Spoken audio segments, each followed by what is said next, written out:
Yeah, it's rich in bubbly goodness. Do you remember when you lost your passion for this work? I invited another friend. I hope that's okay.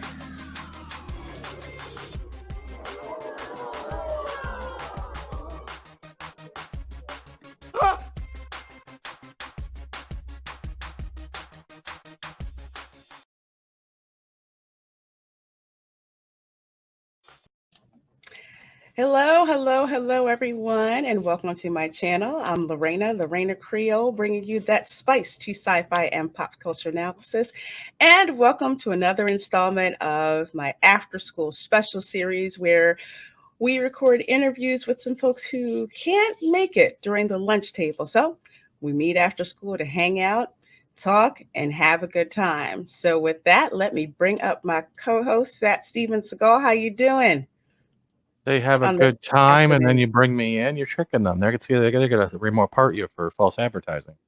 No, they don't have I'm kidding. That is funny, and that's why I am here. Exactly. Yeah.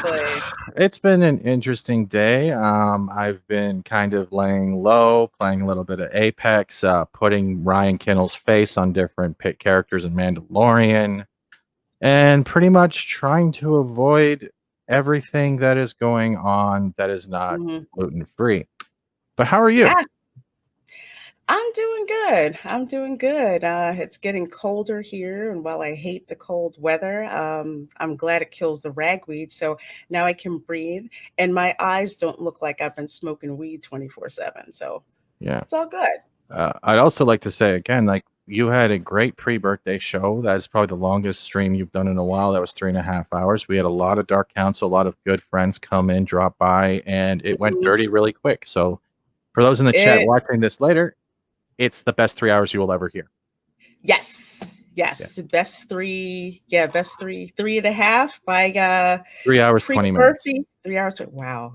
You know what? And we could have gone longer. I didn't want to. That's why I didn't even signal you. I was like, I'm not letting this go. I want this to go on. It was just so much fun. We just kept going. Stuff kept happening. We kept talking about stuff. The chat kept saying stuff.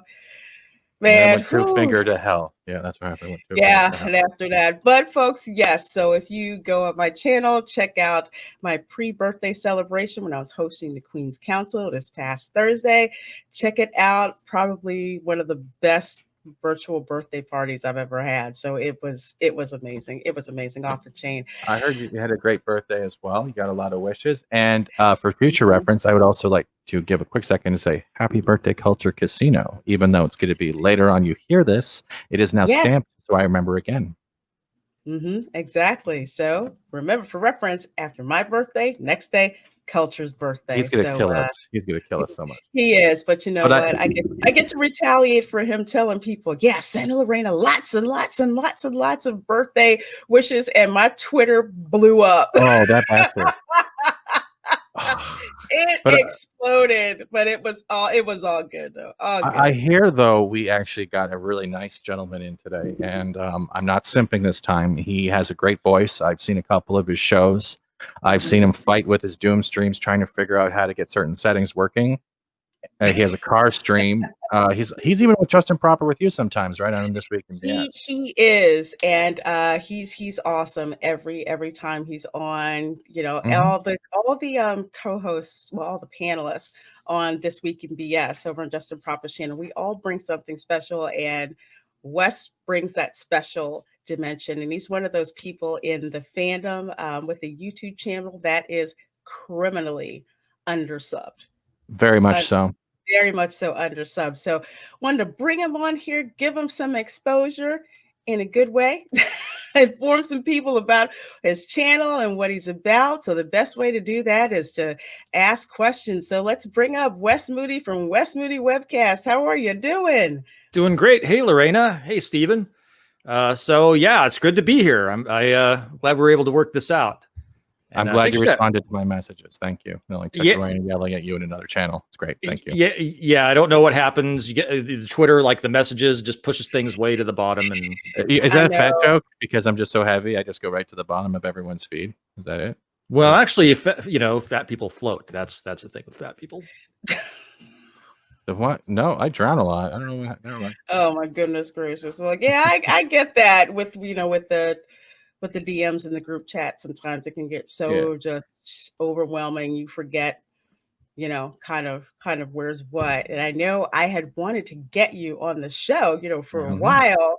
So Steven's like, yeah, I asked him. That's why I'm like, okay, Wes, I got to get you on like ASAP because you've hit the watch hours and you need the subs and your content is wonderful. I mean, I have a good time being on a panel with you on This Weekend, This Week in BS. And because you're on Pacific time, I miss a lot of your streams. Yeah. But dude, you have a great, awesome channel. So with that said, why don't you tell us a little bit about your channel and how you got started in YouTube? Which channel? There's about 60. Which you have 60 channels? I thought that was the joke. Oh no, I've just got we're just talking about the main channel. Okay. I'm like, yeah, you got 6. Oh, let's see. Well, I know you have. Well, I plug other channels down there. I think you're down there too somewhere. But yeah, Conspiracy is my my second channel. I had to spin that one off. But yeah, I am Wes Moody, the Wes Moody Webcast. You can find me at youtube.com/Wes Moody Webcast to talk about current events, pop culture, occasional conspiracy theories, occasional car talk, gaming streams, and I also vlog about whatever the heck I want to. And yeah, how I got my channel started, it's a long road, a long process. So, a bunch of different things. Like I had a lot of people telling me for years that I needed to start a YouTube channel. Like, Wes, you have a radio voice. You need to start a YouTube channel. And I was like, a radio voice, dude. Oh, thank you. You do.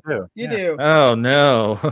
Oh yeah. I'll turn off the cam then. Yeah. No, you're a beautiful man. Honestly, I talked to you on Muriosphere. You're a very beautiful man. You're also very intelligent and very well versed when it comes to Star Trek and stuff. So don't take it as an insult. Take it as just me being Fat Steven. I know. So anyway, yeah. They said for years to go ahead and to start a channel. I'm like, what would it be about? What would it be about? I don't know what it would be about. And so I am, eventually Amazon. Oh, whoopsie, froze. Quick. I'm going to screenshot as much as I can. Yeah. Sorry. I think I just pixelated. Something happened. You did. You can back up a couple seconds and start again. But we should keep that in because it'll throw people off because they'll think their stream's broken. Oh, there you go. Oh yeah. I'll trim that out. No problem. Yeah, it's no worries. So anyway, eventually, so I Amazon offered me an Amazon card and like $100 store credit, and it just so happened at the same time they were offering there was a sale on the Yeti mic and boom and all that stuff, and the camera for like $145. And so I ended up using that store credit and getting that and starting my YouTube channel. And I think a lot of it, as far as the fandom pop culture aspect of it, was that planted the seed of that when I found this plucky new YouTuber. Every time I would watch Star Trek Discovery when it launched, and I was like, okay, this is interesting, and it would go on and it would get worse and worse and worse in 2017. And immediately after the show, there was this plucky guy named Gary with a channel called Nerdrotic Channel, and he had his co-host John on there, and they would unpack the episodes, and like each episode and each week they'd be like less optimistic and more depressed. Like, what's going on here? Wow. Is it the same Gary that owned a comic book shop? The rumor is it has it that he did own a comic book shop at some point. Oh, okay. God, I think they're only like the same Gary that wound up fleeing from the People's Republic of San Francisco. Yep, that's him. Okay. Yeah, and so yeah, I would catch his show. It was weird. It would come up like right after the episode dropped, and I'd be like, "What's happening with Star Trek? What is this?" And it was interesting because I think there was only like 45 people in the chat at that time. He was a much smaller channel. Really? Yeah. I'm sorry. I have a hard time picturing that, considering like on his streams now, and especially Friday Night Tights, there's like 5,000 people in there. I can't even say hi to like you or Christy without the chat going. I can't find it. Wow. Yeah, and I never interacted in the chat either. I was one of those weirdos that never signed up for a YouTube account and always like bookmarked each of the channels that I liked and didn't subscribe to anything. Is that the one you remember? Yeah, that's the guy. Yeah. I'm so fired. I am so in trouble now. Oh no, you're not in trouble unless I tell you. Not from you. Yep. So yeah, as time went on, I discovered this community, and that other people felt the same way. Like a lot of times, when you don't connect with other people, you kind of feel like almost like you're being gaslighted, like you're the crazy person. And as you hear other people like, wow, that's weird, man, or why is this character so special? There's nothing that this character is doing that merits the accolades that they're getting. And I mean, if this character were in any other Star Trek show, they would have been like thrown in the brig. They wouldn't be anywhere near anything. And right. And so then you see the larger things coming out of Hollywood with the way that storytelling is done and how it's agenda driven in many ways. And the agenda is being placed above the storytelling. And it's fine. Other properties, Star Trek, it was ahead of its time, but it was addressing some real concerns that happened in those times. And I feel like that they've kind of gone to a place that isn't about so much us loving one another as individuals and who we are, and more so about the superficial aspects of our existence. Checking boxes, or whether someone behaves this way and romantically in their life, or is of this category, as far as their racial or ethnic background. It all seems a bit silly. It seems like, and as someone who's watched Trek starting with Next Generation, and then I would watch the original series episodes like in syndication, so they would come on like in the late afternoons or on Saturdays. They would address these issues, but in a way that made you think. And those other dimensions that you talked about, that like the check boxes and gender and ethnicity, those were parts of the character, but not everything about the character. The writing was about bringing out the characters that we like, or putting the characters in certain situations that were addressing a social issue, but we didn't quite get it until the end, when they wrapped up all the pieces, and you're kind of like, oh, well, they did it that way. That's okay. That makes me kind of think twice about what's good, what's going on with our culture now, and that they were actually able to address that. Although there were some episodes where they couldn't get past that because of the writing. That's how they wrote the story. But it's kind of like, okay, well, it's probably in our best interest if we learn to get past those issues. And now Star Trek is more of, how big can we virtue signal? Yes. Yeah. Yeah. Star I mean, this latest episode. Oh, I'm sorry. Go ahead. Oh, I was just going to add. We're going to do a lot of that. Looks like. I was just going to add, like, well, if you remember when you first watched Star Trek, or even when you got to one of those episodes where it was about, they actually said it was about the betterment of mankind. That mankind gave up, like, say, they gave up the economy of the wealth of money. They gave up the certain things that would cause issues, and they started working to better the society in general. And that's what drove them to get warp drive, drove them into space travel, and exploration. And that's where it, like, I'll agree with everything. As soon as it got to, let's say, this day and age, would say STD. Oh God, STD, or Picard. Literally, it's like I feel sick every time I even think about the show. It's gone from what made Starfleet what it was meant to be and what it was to represent. It wasn't just uniting the Earth's races, the Earth's whatever skin colors, their genders. It also was uniting other planets and making a federation. And it's gone from that to, I hope you have the right genitals on that card, or you're not going to get in here to get a nacelle and on a saucer section. And I hope you like Pop-Tarts, because we only have Pop-Tarts with binary fluid. And it's, you know what I mean? It's gone from experience and betterment to divisive and. Well, where TNG and TOS succeeded, where STD is failing, is that again, they address those issues. What? I'm hearing an echo. They addressed those issues, and what they did was they the humans had transcended all of those issues. Okay, the stories were told by looking at the aliens, and that way you could see it from a different point of light. Exactly. You could if you are maybe somebody that has those kinds of bigoted opinions or prejudice, you see it through the aliens, and so it makes you think in that way to reevaluate yourself.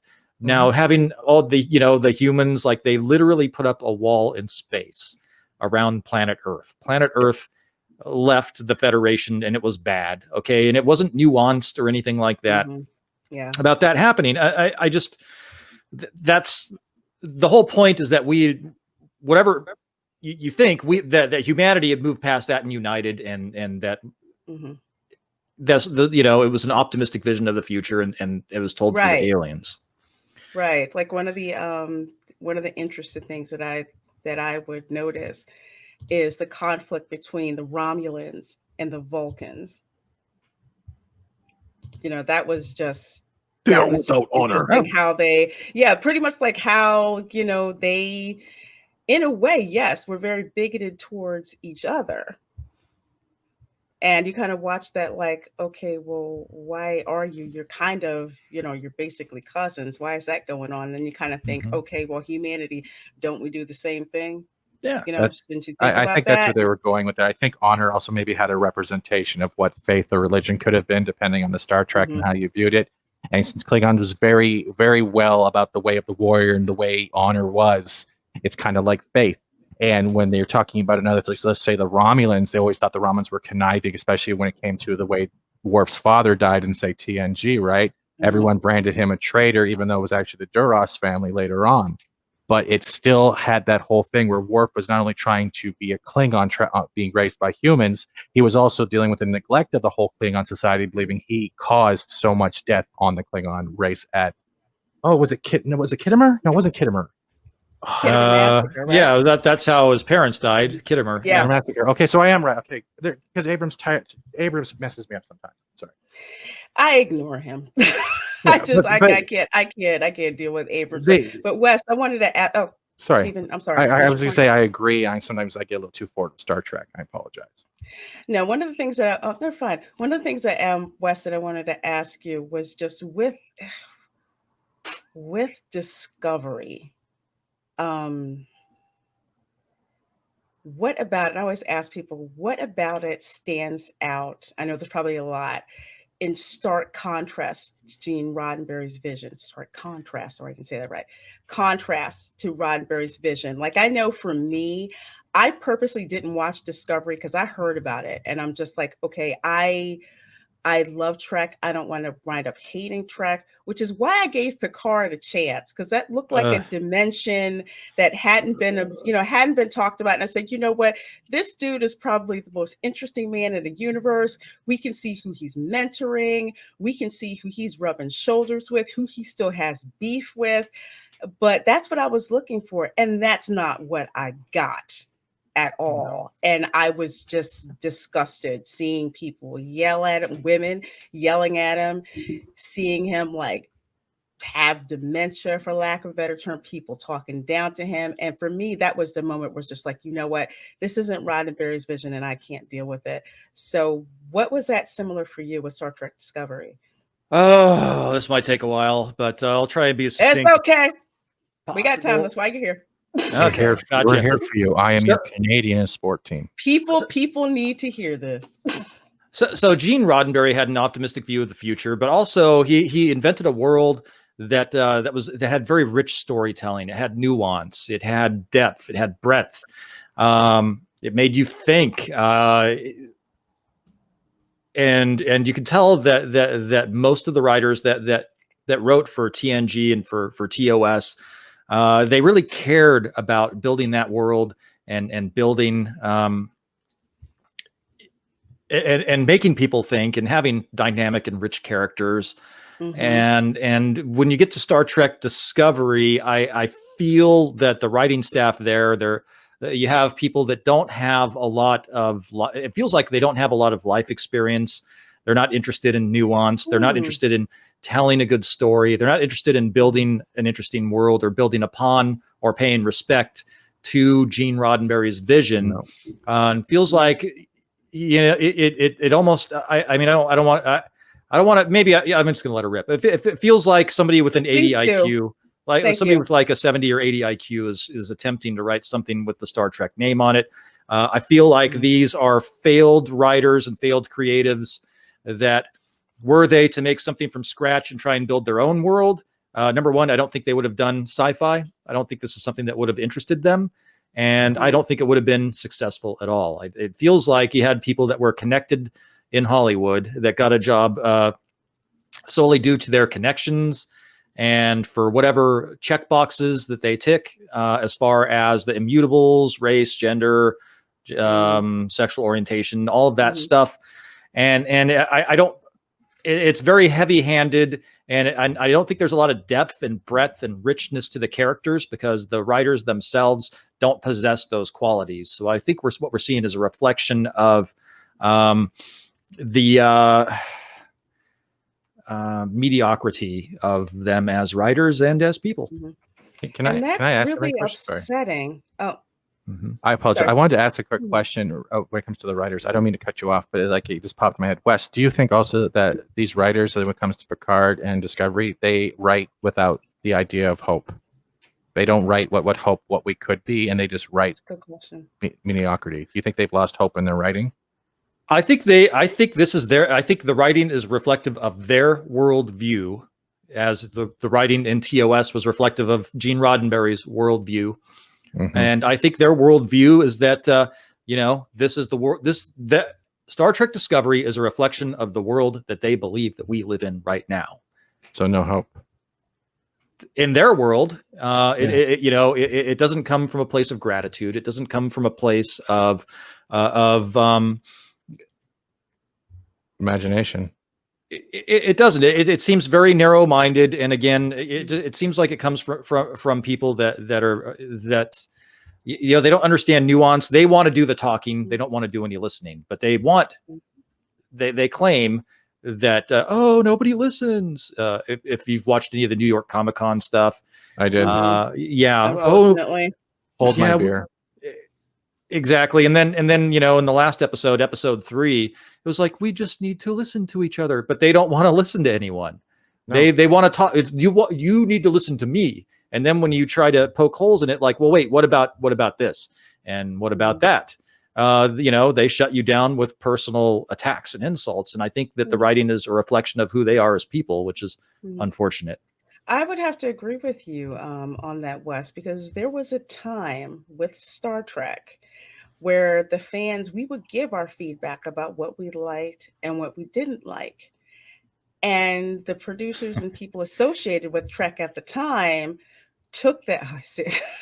They would take the fan criticism and they would respond, but they would not respond in a way that insulted the fan base.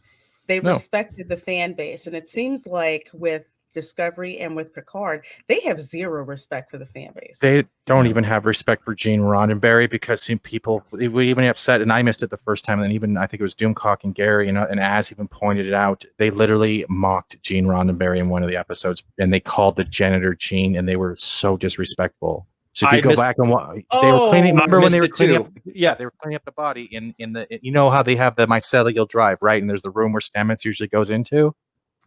You know where he gets linked up so they can jump, right? Without warp drive? Yeah, the spore chamber.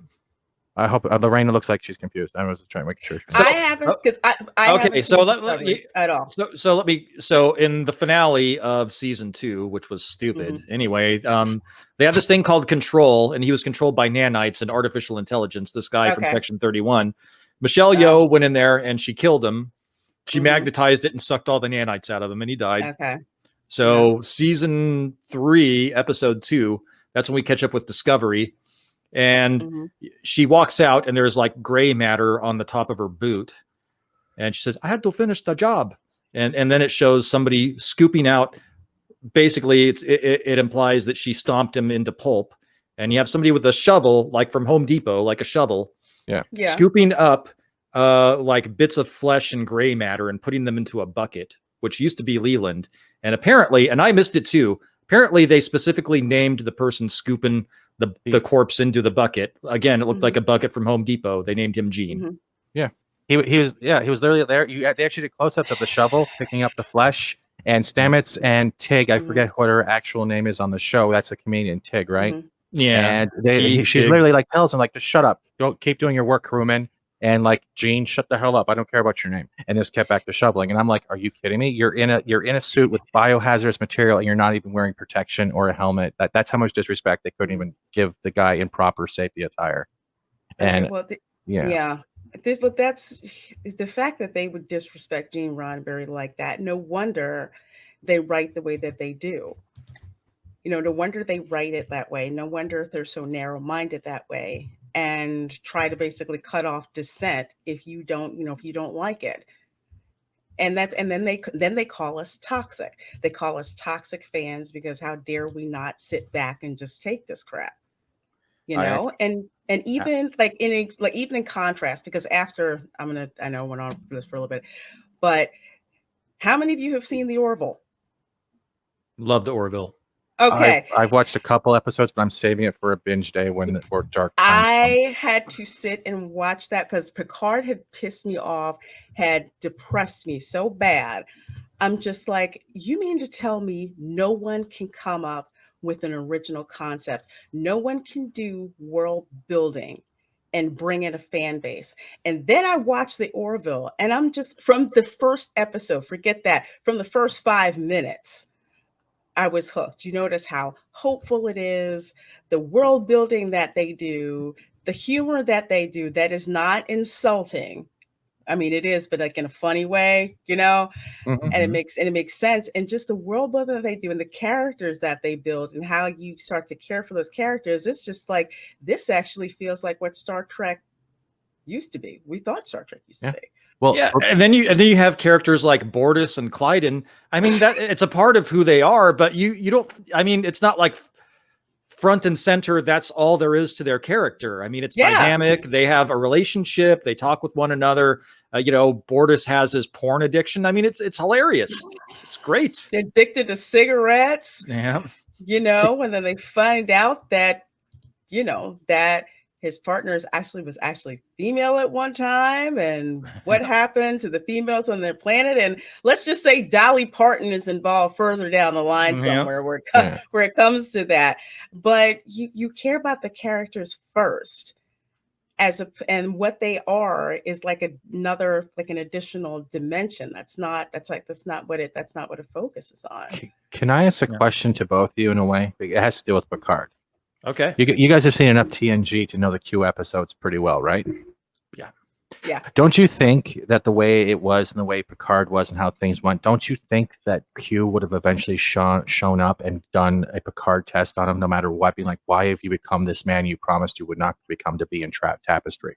Don't you think Q would have at least shown up and tried to angst Picard back into his old ways? Don't you think that would have at least been a knowledgeable part of intelligent writing? Because if Picard was going so bad, I honestly believe, even if it was a real universe, Q would have shown up and slapped the crap out of him into a reality where, why are you apologizing? You did so much. I'll let Wes answer that first. I think there's a lot of different ways that they could have gone with Star Trek Picard. I would have loved to have seen them find out what happened to the Bluegills and Conspiracy, my favorite episode of TNG. Mm-hmm. Maybe that's what it. Well, it doesn't matter now because Picard's dead. He's dead, Jim. It's I Picard. It's I Picard. It's a robot. That's not true. He's a walking Duracell battery. He's not dead. I mean, there's so many. And like, why did they put him into another 97-year-old body that works exactly the same? Why doesn't he look like, some 25-year-old? Or better yet, put him into the body that he had that we saw in Tapestry. Yeah, the guy who played him as a younger, because he would be at Picard's age now as an Enterprise captain. And he goes out and gets stabbed in the heart again. I mean, I'm just saying. No. Wow. I'm just saying, bring him back. Well, and the reason why I say that is because that was such a pivotal point in his life that was like a vulnerability he didn't really talk about, but it's like that was part of who he was. And something happened to him that day that completely changed his view about who he was and where he was going. I would rather die as the man on that table than to live the life as the man I just saw. I refuse that. I remember that episode was one of my favorite. It's not even just that too. It's like he does captain logs, and in the season series finale, okay, they're going through different timelines. They're trying to fix a paradox of a paradox tachyon event, right? That's literally destroying all of life from the future into the past. He took logs. He made captain reports. You would think there was some ounce of respect even through Starfleet that he has accomplished this. Like it's the little things that they don't really think about that bothered me even more, because they made him into an apologetic, sad old white man. Sorry, bro. I'm sorry. And then what they did with Icheb, that was, I mean, murder trick. No, yeah, that and Jerry Ryan turned into a murderer after she learned how to maintain somewhat of her humanity and family. Hard whiskey drinking girl going around vaporizing people left, right, and everywhere. When I saw what they did to Icheb, I just said, just no, God, she never killed, even in Voyager, unless it was like a last resort. And the fact that she just went womp and gave into her feelings. I'm sorry. Even if she regained some of her humanity, she would have that logical point because she was still type of like a Vulcan. She never overreacted. So there's a theory floating around. They did that to the character of Icheb because of the actor, Manu Intirame. Supposedly made some comments I didn't like. I'm not going to go into that here, but so that the basis of that, and I was watching episode 1 of season 3 of Star Trek Discovery. Mm-hmm. And you know, they did that thing with Gene Roddenberry, you know, the bucket and that. Yeah. Well, Red Letter Media did a scathing review of Star Trek Picard. And there's a scene in, this is going to be the debut of my theory here, folks, on Lorena's show. I feel special. All right. So they vaporized this guy, and it took a really long time for him to vaporize, and stuff started shooting out of his eyeballs and his nose and stuff. Yeah. And I thought about it, and I was like, where have I seen that before? And then I realized it was the thumbnail for the Red Letter Media, the second Picard video they did with Rich Evans. So I think they killed Rich Evans also from Red Letter Media in Star Trek Discovery. I brought the clip up right down there. I don't know if you want to share it. That's the clip of the boot as well as the Gene Roddenberry, if you didn't see it, Lorena. But it proves also one thing, that they are watching our shows. They are watching the YouTube shows, and then they're going out in spite. Yeah, you know they are. But there's the flash on the boot. Oh, let me hit play quickly. I apologize. Sound is on. Not too long, because I don't want to get claimed. No. Yeah. Oh, they will. They'll claim you. Yeah. Oh, this is on someone else's channel. To clean the spore cube. There's gooey bits of him everywhere. But here we go. Yeah. There's the shovel. Did we really? This is Star Trek. What drugs are you on right now? Just moving a little And that's slowly. Gene right there. If you can breathe, you can work. So unless Hazmat over here is going to be helping after he cleans up aisle 5. My name's Gene, actually. That's it. I'm not doing any more. But she even says hazmat, right? Where's his hazmat helmet? I'm sorry. When is the silver suit from the Blue Man Group considered safe precautions in Star Trek? No. Disgusting. Just no. Yeah, very. No, and they wonder why we don't want to watch this, and they wonder why fans aren't interested, or old school fans aren't interested in having this. It's not even good visual storytelling. It's like, you can have whatever. I tell people, you can have whatever agenda you want. Good storytelling is good storytelling. If it sucks, it sucks. And visually, there's just nothing appealing about that. No, it's like we're going for shock value. Did we really need to see all flesh. of that? Have you ever seen a scene of that? Have you ever remember a Star Trek scene where they're picking up another enemy's flesh? Or I've never seen that. I've seen them be vaporized. You know, I've seen that. You might see like crystals, maybe if somebody left, or boot prints if somebody left, but you don't. That's something out of a horror movie. If you ask me, it signals in a way like, we don't care how much you love this, we will destroy it down to the blood and guts of the characters you respect. Okay, so Wes, I know you're doing reviews of this show. I'm sorry. I am. You know, when it's funny because when season 3, episode 1, because I also watched Lower Decks, and Lower Decks was just a meh. It was like, it's averagely bad. It's so boring. It's not even worth it. It's the significance of they can't meme. Yeah, so it was just averagely boring. It wasn't like horrifically bad, but and then Star Trek Discovery season 3, episode 1 rolled around, and I was like, this is averagely bad. Oh, so they've the good news is they've improved their skills to become averagely bad. So it's not worth a hate watch anymore. And then this episode 2 rolls around, the one where you see Gene there scooping up Leland's bits and putting it in the hazmat bucket. And I was like, oh, we're back to hate watch territory. And the last 3 episodes have been all hate watches. I think I've given them a -13 or a -14 out of 10. Yeah, it's either hate watch, cry watch, or hug watch, because they're either crying, hugging, or hating. That's pretty much what it is now. It's now Star Trek CH. Okay, I'm just stuck. I'm stuck on the -10. They had the whole last episode was them talking about their feelings and like doing therapy sessions. It was so dumb. I'd like to butt in quickly. I do love your hair, Wes. I love your hair, and I'm quoting Tilly right now. I love your hair. All right. So let me grab a. I was actually in one of the episodes when they meet up with Burnham. Yes, Tilly lives with your hair right now. That's right. When she got her new longer hair. Yeah. And they hugged and cried about how Scientology doesn't exist anymore. I am so glad I'm not watching this show. But you're missing there's out. So much cringe. The subtle cringe goes over my head. You know what I'll do? Just like I did with Batwoman, which unfortunately I'm going to watch season 2. I didn't watch the first season of Batwoman. Okay, I just watched reaction videos to it, which was good enough for me. So that's why, Wes, I'm glad the likes of you and Script Doctor and Gary fall in that freaking grenade. Why won't you watch my show, Lorena? I even wore my tassels of justice just for you. Yeah, Doomcock's doing them too. Although I think he couldn't do episode 3 for some reason, but I'll have to.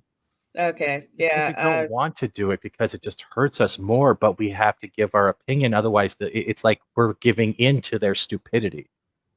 It feels like a personal attack now with these shows. It really does. Well, it is in a lot of ways. Mm-hmm. Yeah. It is. And I like how people like you, Wes, you'll review these episodes, but when you review them, it's like you review them from the standpoint of like, look, this is what Trek used to be, and this is what Trek used to stand for. And now this is what you're getting. And this is why we have such a problem with it. It's not like we're just hating on it, just to do it. But I do plenty of hating on it too. But, yeah. But it's like we do that, but you also balance it with, look, logically, this is what's going on. And this is why I don't like what's going on. It's like saying, you hate something, but it's, it's like in a critique class. It's like, you can't just say you hate it. You have to tell me why, what it is exactly about it, that you don't like. Well, there's, go ahead. Oh, well, there's like 2 or 3 trolls on Twitter that seem to like to point fingers and poke fun and personally attack. See, they will personally attack, us that don't like the show. And I got into a very interesting Twitter discussion. I was like, well, what do you, and this goes into living in your bubble and not talking and listening to people. Mm-hmm. I was like, awesome. What do you like about Star Trek Discovery? I'm not going to tell you, Ist. I was like, well, it's not the nuclear codes. What do you like about the show? That's a good one. And they're like, you wouldn't understand. I don't talk to people like you. I'm like, well, you're talking to me right now. What do you like about the show? It's not a trick question. I'm not trying, you're trying to trick me. I'm like, no, it's, what do you like about it? It's like they fear Admiral Akbar's going to pop up like in the original Mortal Kombat. We need an uppercut. And it'd be like Ed Boon, I think, would pop up, go, whoopsie. But instead of be Akbar going, it's a trap. But we're not trying to trap you. It's called, we're getting your opinion because you like a show a lot of people don't. That's how conversation is built. And they are so well endowed thinking that every time someone has an opposite opinion, it's going to be harassment or something mean. We're not there to be mean. We're there to discuss. And there used to be hours of discussion with fans about why Chekhov was in Star Trek 2 and Khan recognized him. I mean, I remember we used to bicker about little stuff like that. And it was like, oh, well, he was on the ship, but he wasn't on the bridge. Mm-hmm. We just used to have fun little discussions like that. And you just tell me. It would be 8 hours discussions over who was the better captain. Do you remember those days where people would go on and on? Like that was joy. And then you'd have one guy going, I like Spock. Spock was never the captain. Get out of here. Go out of here, Jim. Get out of here, bastard. But that was when, dissent like that was expected, and it was a fun part of the fandom. And I think you get these people writing these shows who, and I'll say this, they're not fans. They're not fans. So they don't understand the passion that the fan base has for the show. And they don't have that voice saying, okay, well, if we do this, the fans are going to be really upset. So if we do this, there needs to be some payoff, down the line, kind of like, spoiler for folks who haven't seen it, like Spock dying.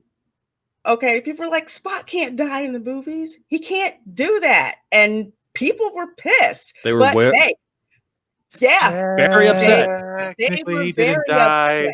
I know. Technically, part of his mind meld and his consciousness was stuck in McCoy. But we didn't know that at the time. We didn't know. That. Like, Spock was dead. People were losing their crap, going nuts. So the payoff was with the next movie. That's where the payoff came from. So the fans were like, okay, all right. It's all good. You're messing with us. Okay. So now we can go back and watch it and get all upset, but just like, no, don't be upset because this is what's going to happen. But that's where writers with respect and love for the fan base understand. Yep. And with New Trek, it's like they don't want to do that. They don't want to do that. It's kind of like watching a bunch of like wannabe Ryan Johnsons coming in and only writing stuff to get a reaction, whether it's negative or positive. They don't actually care about the outcome. They just want people to react to it. And I can't believe I said Ryan Johnson because I want to throw it. Oh gosh. Well, I mean, we're the customer, and like, okay, if we're going through the drive-through at Taco Bell and we order nachos Bel Grande, and we get instead of chips, they give us like churros, and somebody took a giant dump on top of the plate. What Taco Bell do you're going to say, what the hell is this? And they're going to say, you're just an ist. I'm like, no, I've got churros and a giant turd when I wanted nachos Bel Grande. I want chips. I want fake cheese. I want like, a meat-like substance. Yeah. What is this? And they're like, how dare you? You just... I want something that makes my heart stop after I finish Idiot. And I'm like, okay. It was worth the stroke, but let's go back tomorrow. Mm-hmm. Yeah. You'll buy a plate of churros with poop on it, and we'll call it nachos, and you're going to eat it. Yeah, it's like someone pooping in your Cheerios and telling you it's marshmallows, and they're not marshmallows. It's like exactly what it's like. Was it, oh my gosh. I think it was the Comic-Con, San Diego, well, they did it online or whatever. Yep. And Alex Kurtzman was talking about, it's about the agenda, not the story. And that's when Gary and Az freaking lost it. Yep. On stream. He literally called it a platform on stream. Yes, he did. He said, this is our platform. I'm like, no, it's a TV show. I clipped that. I had it. And you wonder why no one wants to watch your crap. Well, there's two or three people on Twitter that can't tell us what they like about the show. Even, it's like the nuclear codes. You can't, you ask them and they can't tell you. They can't tell you.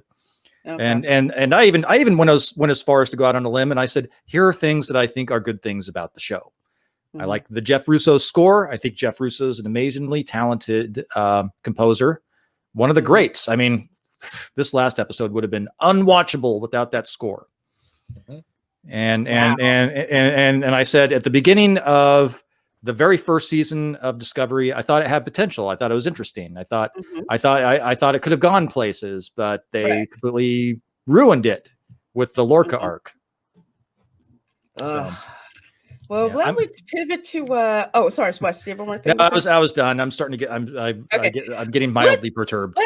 Let's pivot to. You know what? As perturbed as you are, that's going to be cathartic for a whole bunch of people who are just like, okay, I'm not crazy. Maybe I am, but there's a bunch of other people just as crazy as I am. Seeing all this crap that's going on, and it's and it's not just me. That's when it's in the mental ward. Yeah, no, there's also another therapy. If you've heard of a game called Among Us, right? You've all heard of a game called Among Us, right? But what you do is you get a group of fans, but you don't use your real names. You change your name of your character to one of the people that have destroyed your franchise. Like I would put Kurtzman, someone else would be J.J. Abrams. So you don't know who the killer is, but you get to go around and everyone has a chance of killing either Alex Kurtzman, in game. This is a metaphor in general as a therapy lesson. And even Wes, you're thinking about right now going, that's a great idea. It is a great idea. There's no way to lose. Yeah, no, because even if you get killed by one of them, you're like, well, at least it was worth dying for the cause. I don't have to watch your next episode. Is Kathleen Kennedy in there? You can name it whatever you want. Every character you can name whatever you want. Sweet. So when you see Kathleen Kennedy come in, you have to say, Wes, is that you? Whoa. Well, not only are you going for both genders, you're going for both franchises. You're going down the road. Yeah. Double.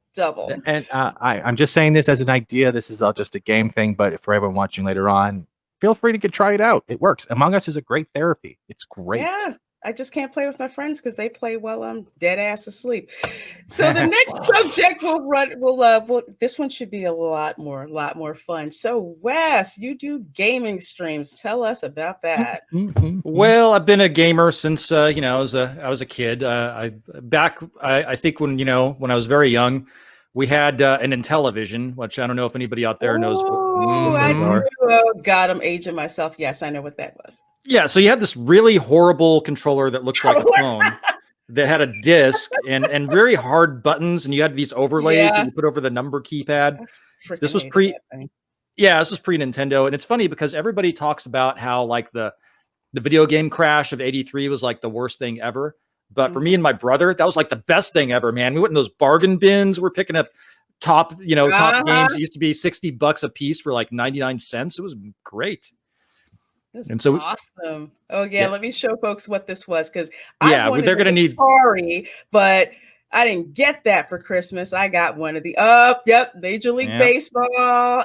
Oh wow, Astro. Oh Lord. Ooh, the Astro Smash was a good one. Astro Smash, that was fun. Yeah, that was the Intellivision version of Asteroids, I believe. Then you heard about them doing the re-release of their new console of the Intellivision, right? But they want $700 for it. Like they've been making a new up-to-date console of Intellivision. No, I hadn't heard. I'm gonna put this away, and I'll get the picture for you in 1 second. But yeah, I watched Review Tech USA, right? So they were Intellivision supposedly has a new console coming up. They're charging like $700. Yeah. I had the Intellivision 2 that came with like Burger Time. Oh my! I remember Burger Time. Yeah, that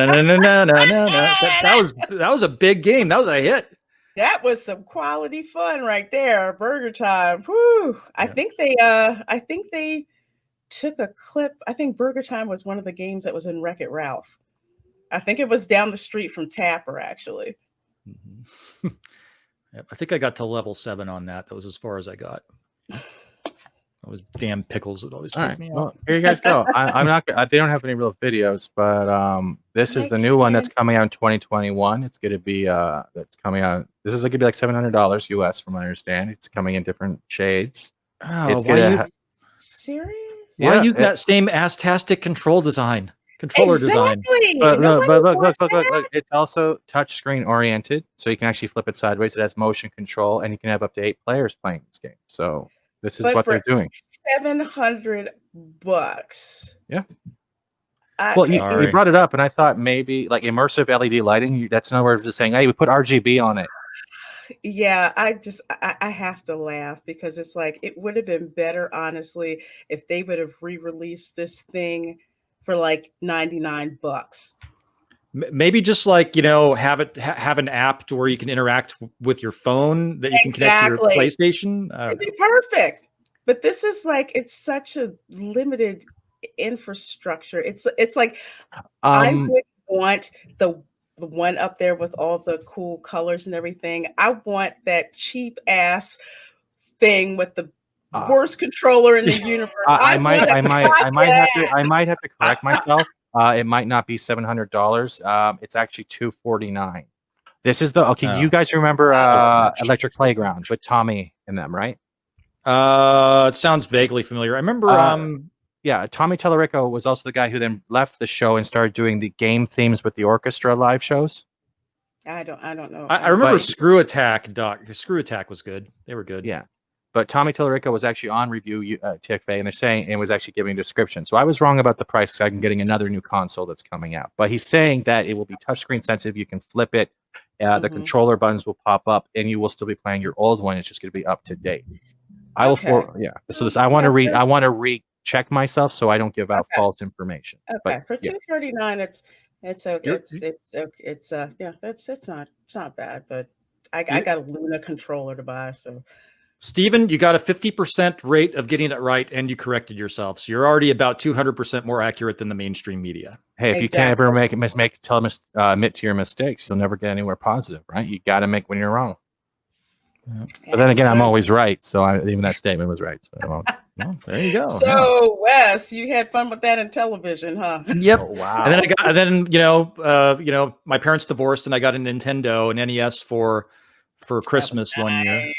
Yeah, and I remember big game changer. And I got like Zelda and the original Super Mario Brothers. I think came packed with it, and it was like a whole new gaming world because I remember Mario Brothers from the arcade. This is like if any of you youngsters out there have watched the original Karate Kid or seen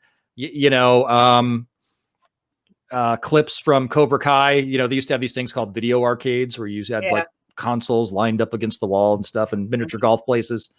So anyway, that my introduction to Mario was Mario Brothers, and then I got the Nintendo. They had so many great games, so I was hooked on gaming, and I've never stopped gaming. I've had the Super Nintendo, the N64, the PS1, PS2, PS3, PS4, and I may be getting the PS5, but I'm kind of getting addicted to gaming on the laptop now.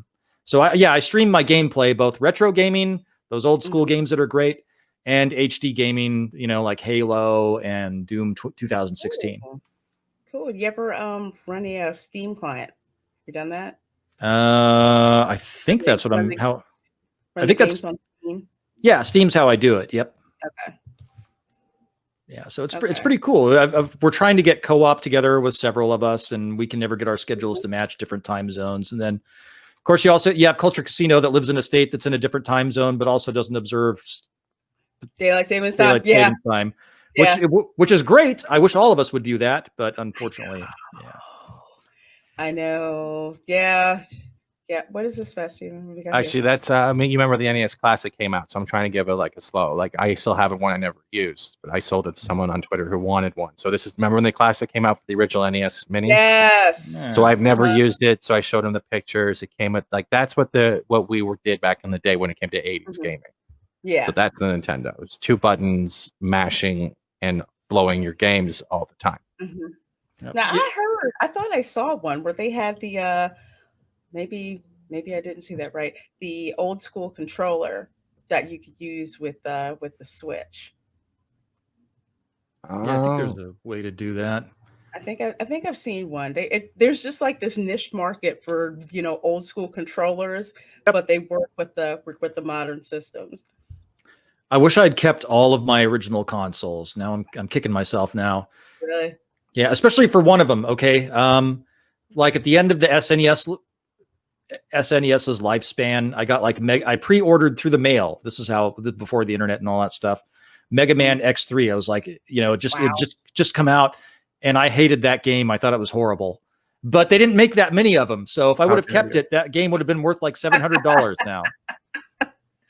Like I have a PS3. I call it my geriatric PS3 because I just use it to play Blu-rays. On. It's touchy. Doesn't like me very much. That was the last thing that I used for gaming because I would play. What did I play? I had Mortal Kombat. I had Lego Star Wars.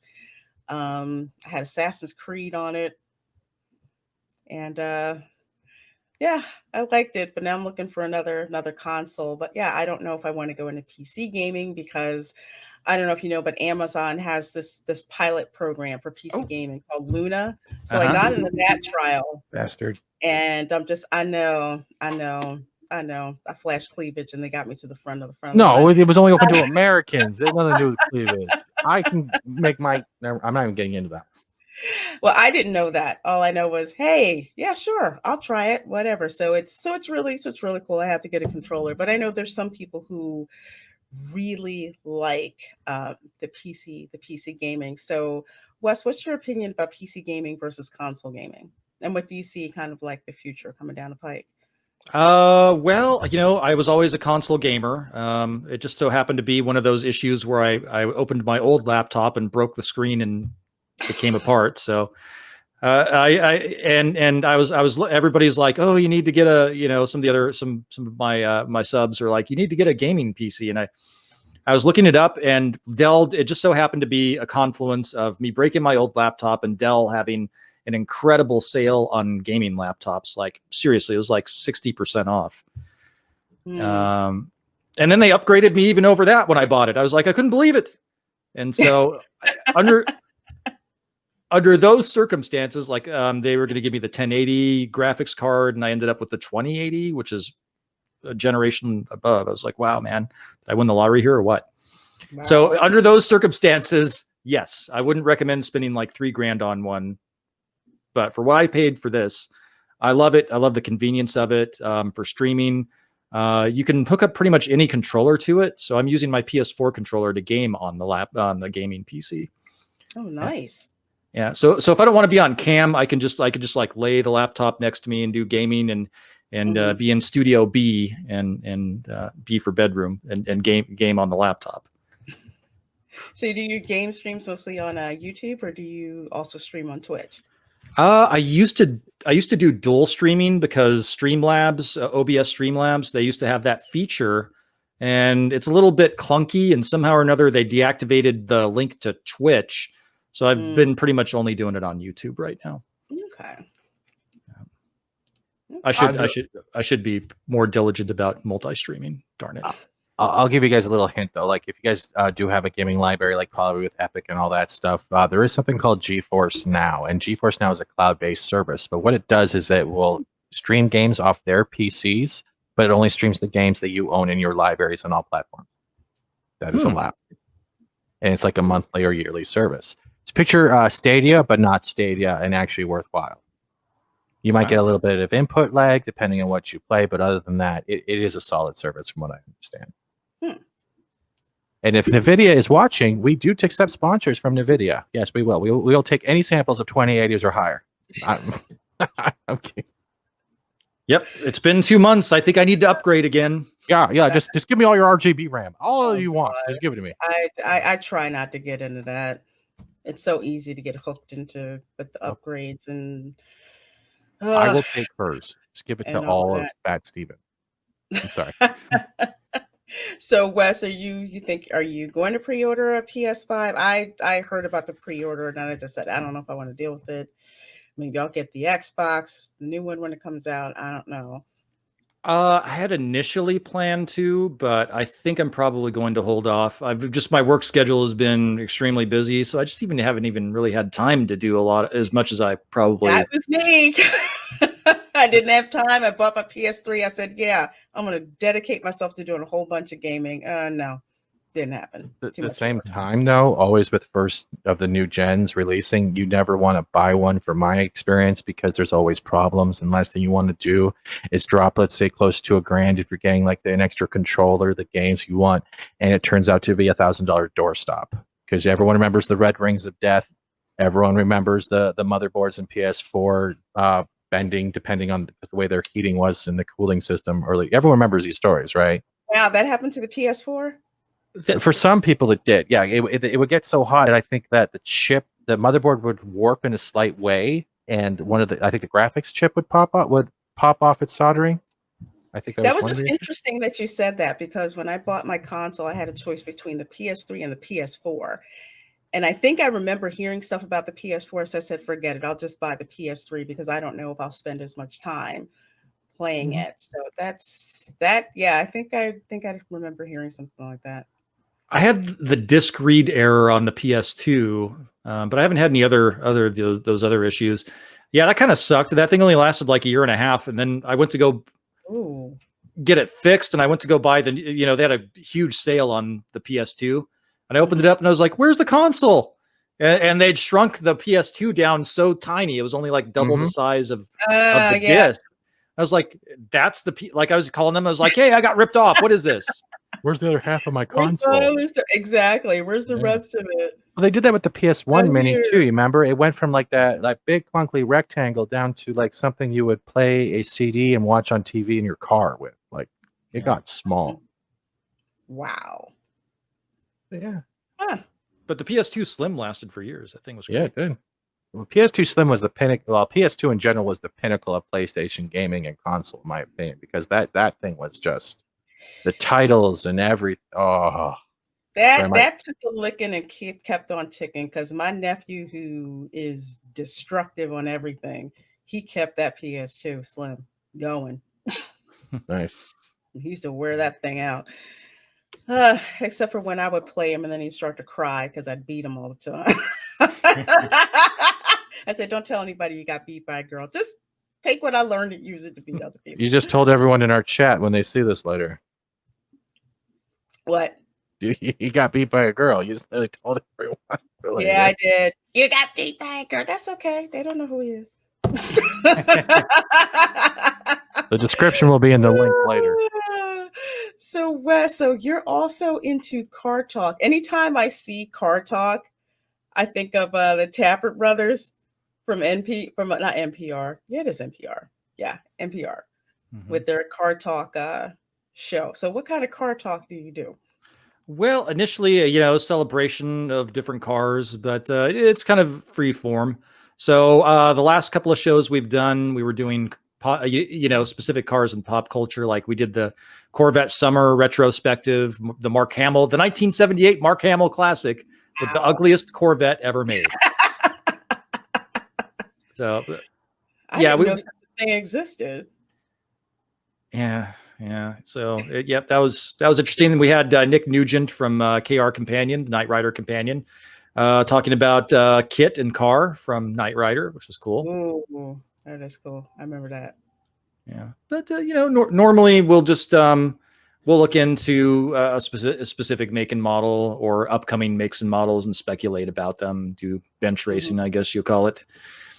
Like, will this beat that? This is different from this one. Like the new 400Z that Nissan's coming out with. We did something on that, which was pretty cool. You guys do anything about the OJ Bronco? We did do a show on the Bronco, actually. Really? Yeah. Well, not the actual OJ Bronco. Actually, that's a good idea for a show. I'm going to do that one because his old manager. That's an interesting story. His old manager actually ended up with what was it? OJ was actually OJ's Bronco, or was it Cowling's Bronco? I think he ended up with the one that was actually on the freeway chase. Mm-hmm. Yeah. That's an interesting story. Boy, that manager was not holding back on what he thought happened. He's like, yeah, I think he could have killed her. That's just when people, when you guys were talking about tarts and pop culture, it's funny how OJ basically single-handedly deep six the Bronco, but they're supposed to be bringing it back, and I want one. That's all I'm going to say. Dude, those things are cool. They have like a rail on the instrument cluster where you can put accessories and phones and stuff, and like your knife, and your glove, and your gloves, your knife, your glove, your gun, whatever, bloody shoe, all helmet. Of that. Yeah. Eisner Trophy. Yeah, your Heisman Trophy. Yep, have it all up there. How did that blood get on the console, sir? It was planted. My tire. Sorry. Well, let's see. I'm trying to think of there's all kinds of anything that here's another question. So as long as you've been doing YouTube, what do you find to be the hardest about this? Well, the hardest part for me really was just getting started.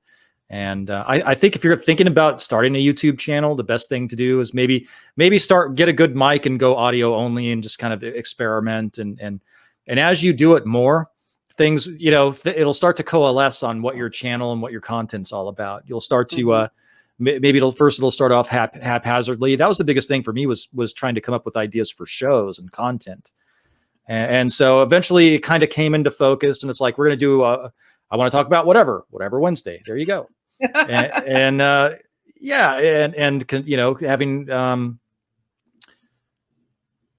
trekking on Tuesday, that's a good one. We're like, this new trek sucks. Let's do something good. And just it's so I think getting started is the hardest part. I think it's good to, if I had any advice for somebody starting, it's don't chase after views, don't chase after subs. When you do, just be authentic and be yourself. The audience will come to you. And network with other like-minded folks that have kind of a similar worldview and similar ethics and morality to yourself, as far as how to treat other people. And if you surround yourself with good people and people that aren't in the drama, and if you're not into drama, then that's the best way to go about growing a channel the right way. You've had some YouTubers that I have a rule: do not speak ill of thy fellow YouTuber, and there are some out there that I don't particularly care for, but I don't say a word. I don't say a word about it. I don't say a word about it. I don't knock them. I don't talk about them. I don't want to get involved in drama. And for me, staying out of the drama is one of the things that probably one of my biggest accomplishments as a YouTuber, because I want to stay out of that stuff. I don't want to. No drama. And so when you see some channels fail, it's because they get tied up in that stuff. Well, maybe you'll get a bit of a boost in view. If you start chasing after views and you want to do that, maybe you might get a temporary boost in views, but who do you gain as an audience when you do that? Well, you gain people that are negative and into drama and that are into these food fights. And so I think that's the wrong way to go about growing a channel. And then that negativity feeds on itself. And I don't think it's healthy for you as a YouTuber and as a person spiritually and mentally. And so I think just, be yourself. And the rest will take care of itself, and make the kind of content that you want to make, not what you think an audience is going to want. Although certainly they'll have feedback, and if they have a request, then I'll look into it. Like had a request to do like hippie wagons on Car Talk. I was like, yeah, that's something I don't know a lot about. Come on up. Like the VW bug van. Yeah. This is actually Bear's idea to do cab over vans. And I was like, I don't know a lot about cab over vans. And we had a great show talking about it. The bug van, there were so many people I knew. Like, did your parents have a bug van? Yeah, the one with the water fountain in it. We're like, yeah, that was the coolest thing ever. So, yeah, I mean, I think that, that's the advice that I have in my outlook as a YouTuber, is just to stay. That's my outlook on growing my channel, which I have 4,000 watch hours, and YouTube changed the rules like a week. I was monetized for exactly a week before YouTube changed the rules. And so now I need the 1,000 subs. I'm getting there. What was it? What was it before the rule change? You just opted in. You clicked a checkbox and you're opted in. You're in. Oh. Yep. Oh, okay. Opt in, opt out. That was all it was. That's all it was. Okay. Well, dude, like you said, it's like the people, the content that you keep making, people would just gravitate to that. I'm blanking on who said it, who basically said, hey, Wes Moody is going to be the next Joe Rogan. Oh, that's Culture Casino. He's that's, I don't believe that. But okay. You know what? There's something to that. Because the first time that I was on the panel with you on This Week in BS, I loved your voice, loved what you talked about, loved that, this is, and we're pretty much all like, this is my opinion, you can take it or leave it, but there's just like a special dimension of that when it comes to you. So yeah, dude, your subs are going to grow because your content is there. And it's kind of like you said, and I like how you said that, staying out of the drama, because there is, some people don't like to talk about it, but you know what? Knowledge is power. So you have to understand that there's people out there who, not to knock anybody's hustle, but if that's your hustle, this is what it is. Thriving on that, that drama that's out there, and capitalizing on it, monetizing it, whatever it is that you want to do. But it's very cyclical, because once you decide to tap out of that drama, people aren't able to feed off of that. So they kind of, go away.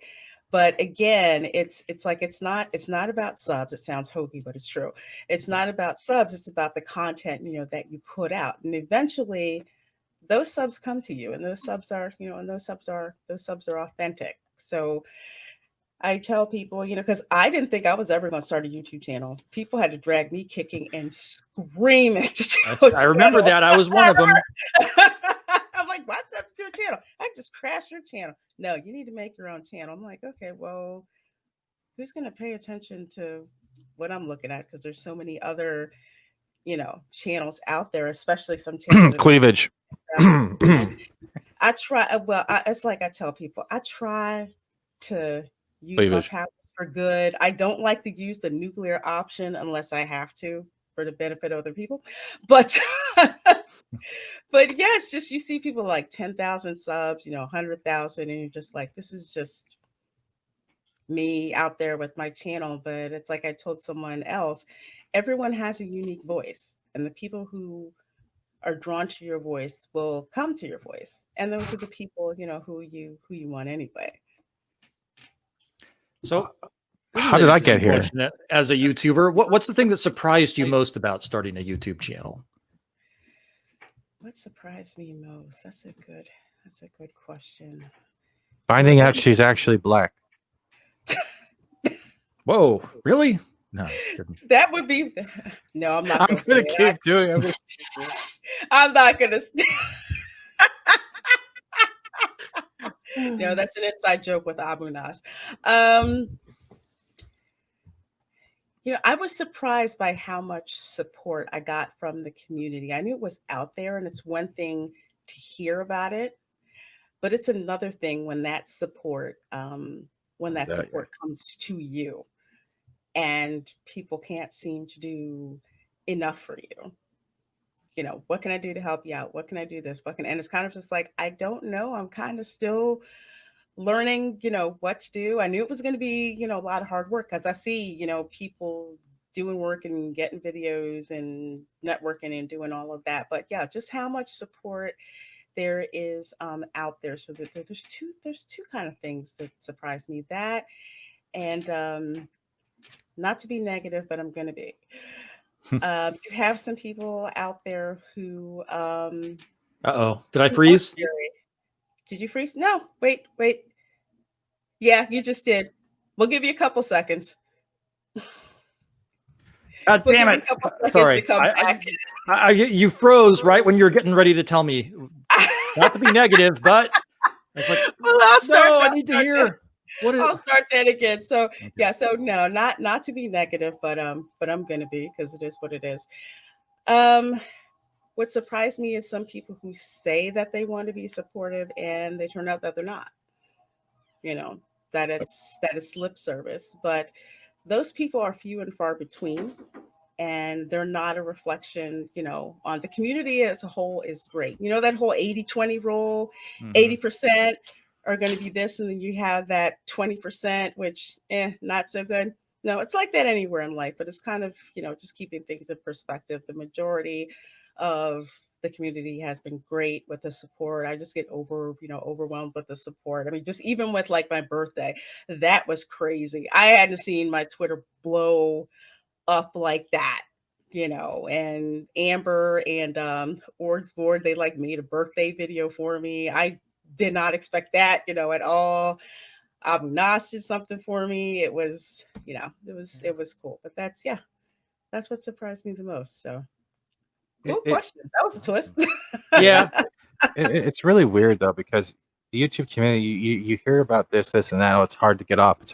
But when you get in there and you start seeing people for who they actually are, as Reina said, they're like one of the most welcoming. They're even more welcoming than like people you have had as friends for years in person, or people at the workplace that you spend lots of hours with. And it's not only like a throw off, it's kind of a weird slap in the face of a reality that you'd never expected. Does that make sense to you guys as well? It's very not offsetting, but it's also awestruck in the same way. Oh, absolutely. For sure.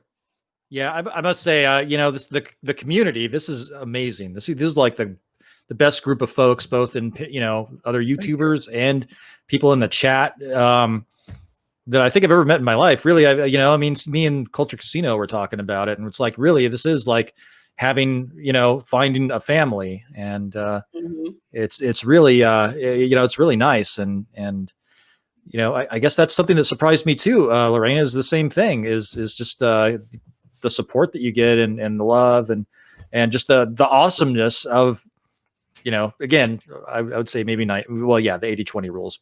We'll stick with that. 80% of the people are awesome, and Absolutely. Absolutely. Well, folks, we're going to bring this interview to a close with Wes from Wes Moody Webcast. If you're not subscribed to him, what's wrong with you? You need to subscribe, you need to subscribe to him. Definitely check out his videos. He's on lots of other live streams with people. Valued member, it's he's awesome. So definitely check him out. Of course, you can see him on Thursday nights at 7 p.m. on This Week in BS, usually on the panel. Wes, what other live streams are you on? Well, I'm on This Week in BS, of course, with you on Thursdays. And Culture Casino, I'm on the Sunday Culture Review tomorrow at 11 a.m., I think. Is it? Yeah, because it's 2 p.m. for me. I'm on Eastern. Yeah, I'm trying to translate it because because Culture Casino's in Arizona. Arizona doesn't observe daylight savings time, but I'm also in Pacific, so I believe it's 11 a.m. Pacific everywhere else, but noon for him. I don't know. 11 Pacific, noon for him, and 2 for me. Yes. And 2 and 7 p.m. for those of you in the UK. Yep. And then on Saturdays, usually around scheduled to start at 9 p.m., but we usually end up starting around 10 or 10:30. Bear Nerd Fun. We do the Four Horsemen podcast. Okay, cool. Yep. Cool. You still love Lewis? Do you love Fat Steven? Who doesn't love Fat Steven? I can name a list. But usually they're all Weight Watchers locations, so that's different. We're gonna I'm gonna go all out, and I'm gonna send you spicy chicken McNuggets. Okay, honestly, Reina, I am so going to find someone to hurt you in a nice manner. Why? Everyone is going to be sending me nuggets when I open a PO box. And I'm going to have a guy. You know what's the worst part is the mailman is going to look at me going, "Why do you have 80 pounds of chicken nuggets in here?" I do. What am I going to do? What they send me, I have nothing to do with that. I'm trying to get out of something right now. I made a bet if a certain event happened on November 3rd or didn't happen that I would have to eat a pound of candy corn. And so I'm trying to find a way to fudge out of that. But it's not over yet. It's not over yet. No, it's not. As a lover of candy corn, I will say no one should be forced. Well, you have enough time. What candy do you like, Wes? And all you have to do is cut it into the shape of candy corn and then use edible food coloring on top of it. I'm like an almond roca Heath bar kind of dude. So it's easy to cut. It's easy to cut up almonds, right? Because they are white on the inside. So you just shave off the sides and you just dye them. Use an edible orange dye on top, like with a nice little, like you would a glaze brush. What? Yeah. I'm trying to. Almond is going to give it away, dude. I was thinking maybe what I could do is find out how much a British pound worth of candy corn is, buying it with a pound sterling, and then maybe getting like a tiny bag and saying this is a pound of candy corn. Yeah. Well, let's see. Well, may it work out as it's supposed to. I'll put it like that. Yes, fingers crossed. Well, folks, that's going to wrap it up for another after-school special edition of Lorena's Lunch Table with our guest, Wes Moody from Wes Moody Webcast. Please do subscribe to him. And thank you all for watching. Please make sure to like, share this video. Please make sure that you're subscribed to me as well. If you are subscribed already and you are subscribed to Wes, please double check your subscriptions because YouTube is unsubbing people regularly. So while you think you may be subbed, you might not be subbed. All right? Happens a lot. You can also find me on the Twitter somewhere. Yes, you can find me. I'm sorry, I wanted to promote me once. I'm on Twitter. No, I was gonna get to you because, dude, you're in the description too. So I'm in the description. I'm moving up like Millhouse. You're in you've always been in the description. I know I'm messing with you, Ray. That's all. But yeah, honestly, Wes, thank you for coming on. I love getting the guests, especially ones that have been around longer and have a good perspective on things. Thank you for no fat jokes. You're the first guest to not do a fat joke, so I appreciate it. And yeah, it's great. I hope you come back sometime, man, when you get monetized. I'll come back before or after or whatever. We'll have you on for the candy corn. I was admiring your hair too much to make fun of your make fun of you. I don't know where I got it, but it's very fitting. Yes, Wes Foodie. Yes, I'm Wes Foodie today. Wow. Yeah, I took his Wow. avatar. Yeah, that was supposed to be celebratory, but we'll find out. We'll see. We'll see. We'll see. Thank you, Raina. As people Please don't love- make me eat candy corn. Please. Please don't give me more Bye. nuggets. Bye. Glenn. Bye.